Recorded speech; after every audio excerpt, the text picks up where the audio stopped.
when it's cold, only when it's cold. But, you know, this is like more than a ½ inch. So if you arrive and there's more than a ½ inch there, you want to scrape some of it out and come over and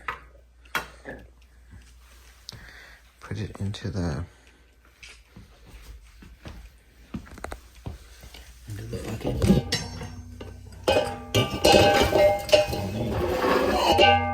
Only when it's cold, of course. Then place a single fire starter near the front of the box.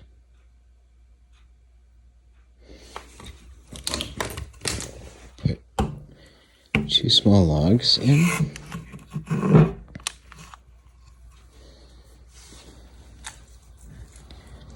Allowing plenty of airflow between them. Like that.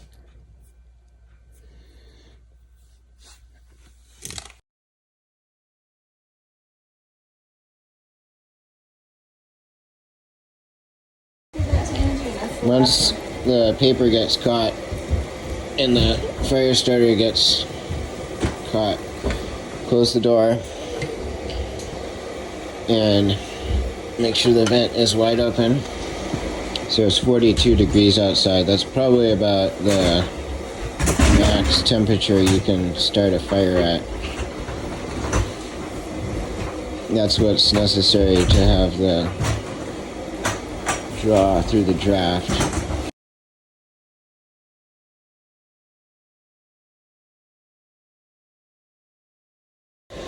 So with just 2 logs, and it backed off to about a half, we've got a middle of the burner temperature of 3 to 350 degrees. So with that thermometer in the middle, you want it to be in that yellow area. Anything less than that, and it'll create creosote, which builds up in the chimney and is dangerous. And anything more than that, the stove can overheat. So,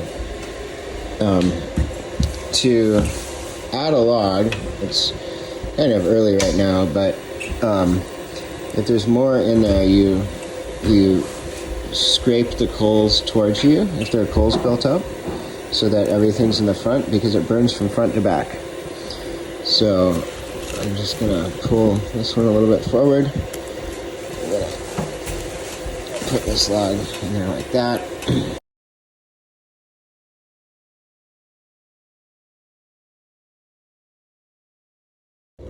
So once you've added that next log, you're gonna prop the vent open all the way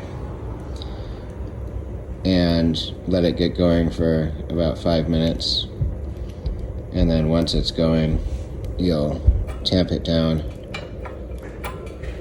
And to burn through the night, you'll tamp it down almost all the way, just so you can see a little bit of light through those vents. And if you're lucky, it'll,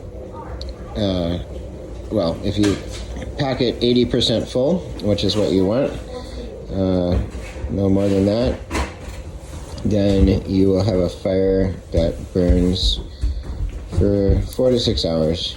You might want to get up in the middle of the night if it's really cold. It's also a very well insulated place, so you can get up in the morning and it might be a little chilly, but there will be coals left in the bottom, hot coals, and you can add a little newspaper, add some more, add a log or 2, and get that fire going again pretty easily in the morning without needing to use a fire starter.